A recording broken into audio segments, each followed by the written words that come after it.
Success is often a lonely road. That's a quote you hear from people that have gotten to the top of the mountain, and sometimes you realize, hey, you're gonna have to leave a lot of people by the wayside on the way to the top. Now in today's video, I wanna tell you about what to do if your friends and family suck when it comes to reaching your health and your life goals.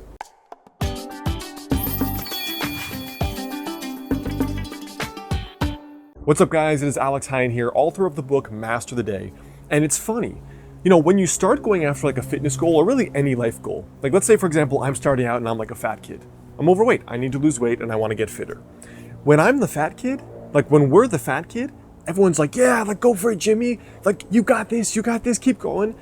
But a funny thing happens when you start to get fitter, when you start to actually get results on the path to that goal. There's a really weird thing that happens. It's like as soon as you start seeing a little bit of results, people start shifting the way that they approach you and they talk to you. So at first they're cheering you on like, yeah, you got this, because they can see we're fat, we're overweight, we can use it. But then when you start becoming successful, once you start getting some lines, maybe you start getting some abs, you start getting some muscles, suddenly they're like, whoa, calm down. Like you're too obsessed.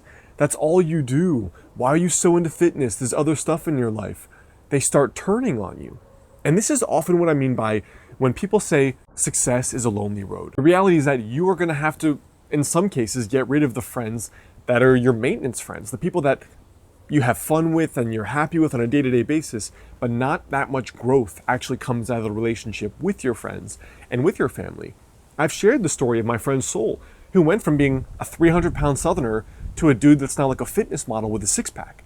I mean, the guy had never eaten a green bean in his whole life, and now he looks absolutely incredible. And around that transitional point, when Sol was like 220 pounds, and as soon as he started looking a little bit good, people started saying exactly what I said. They were like, dude, you're getting a little bit, obsessed with this fitness stuff. Like, you're looking a little bit thin. And he was like, thin? I'm still 220 pounds. Like, what the hell are you guys talking about? And what it really was other people trying to sabotage him. Because when his friends were overweight, they saw him going after a very important goal that they themselves knew they should be going after as well. And because of that, it triggered that kind of envy, that jealousy within them. So when the people initially on your side, yeah, write that book, yeah, lose weight, yeah, go get some muscles for the summer or whatever, yeah, go travel the world, yeah, start your own business. At first, everyone's on your side.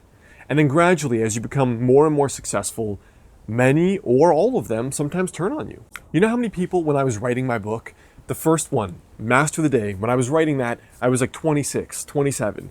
You know how many people, after it was published, self-published and doing really, really well online, after it was published, you know how many people were like, oh, so you have a PhD?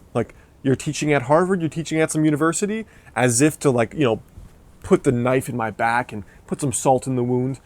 No, I don't have any of that. I'm just writing a book that's going to help people because these are the things that I wish all my clients could know. The fact is, everyone is going to challenge you on your road to greatness. So what do? The first thing is block your alone time. One of the things you're going to have to do, bottom line, is just doing the work. And worst case scenario, that means doing it by yourself. When I was writing my book to avoid negative people, I would go to the same cafe every single day after the gym and after work for that 1 hour. Set the timer by myself, get it done. I go to the gym, been going almost 4 days a week for almost 10 years now. Every single day it's by myself. Almost every other goal that I've gone through, most of them have been by myself. These YouTube videos, I'm not strategizing with anyone else. They're by myself. So the first thing is that whatever the goal is you're going after, set aside that 1 hour a day where you can just push the negative influences aside and just plug fully into your goal. So if you're setting aside that 1 hour a day to go after the goal, by default, it's okay. Like you can go back to your friends even if they're not supportive after that because you just put in your 1 hour, you've just made that 1 hour of progress. Doesn't matter, you're gonna reach your goal. Doesn't matter about your friends. You can still hang out with those people if you want, but just make sure you've put in that 1 hour per day. Now the second strategy here that I've used is going after a goal where people don't support you is always understand that you need to have your own vision. So something that a lot of people don't know is that inside my phone, right in the back, I peel off the back of my phone case, I actually keep all my goals written on paper. That includes health, relationships, financial, spirituality, travel goals, everything that I want to do is on one piece of paper. And I set a little habit reminder every single day to look at that goal sheet, and all it is a mental calibration to remind myself of the direction that I'm trying to be going in. And you, at the end of the day, have to have your own goals. I've talked about the perils of doing what mommy and daddy want, of doing something to prove to someone how good or smart or fit you are, to prove to the boyfriend or the ex-boyfriend or the girlfriend or the ex-girlfriend, look how fit I am now. That stuff doesn't work in the long run because you're relying on others for your motivation. So the second strategy here is understanding what you truly want, making sure you have your own goals, having those goals on paper, and looking at them on print, on a piece of paper, every single day.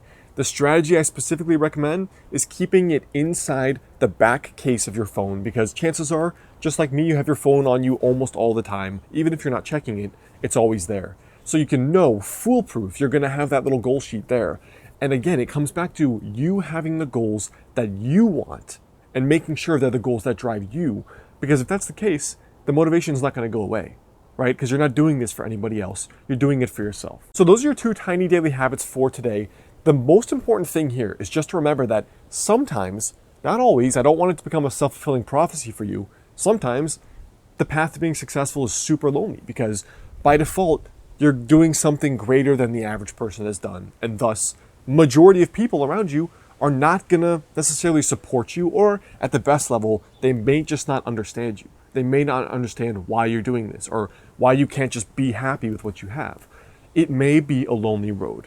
But if you do these 2 things, you set aside that 1 hour a day where that is your tight bubble and you can just go fully into the goal. It doesn't matter if the rest of your life sucks or if everyone else sucks. You've got that 1 hour. And 2, making sure you have your own goals, your own vision, and you review it daily. If you do these 2 things, you will achieve that 1% progress every single day, and you will inevitably get there. Now, before you go, I want you to leave a comment below. Let me know, what is the meanest thing one of your parents, your friends, your grandparents, somebody said to you in the process of achieving your goal that discouraged you?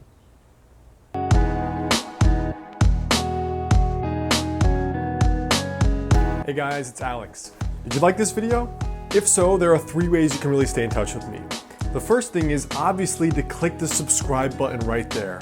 Every single day I'm releasing a brand new Tiny Habit video to help you lose weight, feel awesome, and live better. Second thing is you can check out my book, Master the Day. Brand new, just came out, it's been topping the Amazon bestseller list, and it's been getting great feedback. It's all about the tiny success habits to help you lose your next 20 or 30 pounds and get to kind of that next level, both in your health, but also in your life. And the third thing is, come visit me over on my website, modernhealthmonk.com.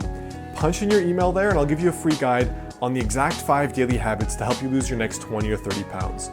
So go do those 3 things now, and I look forward to catching you in the next video.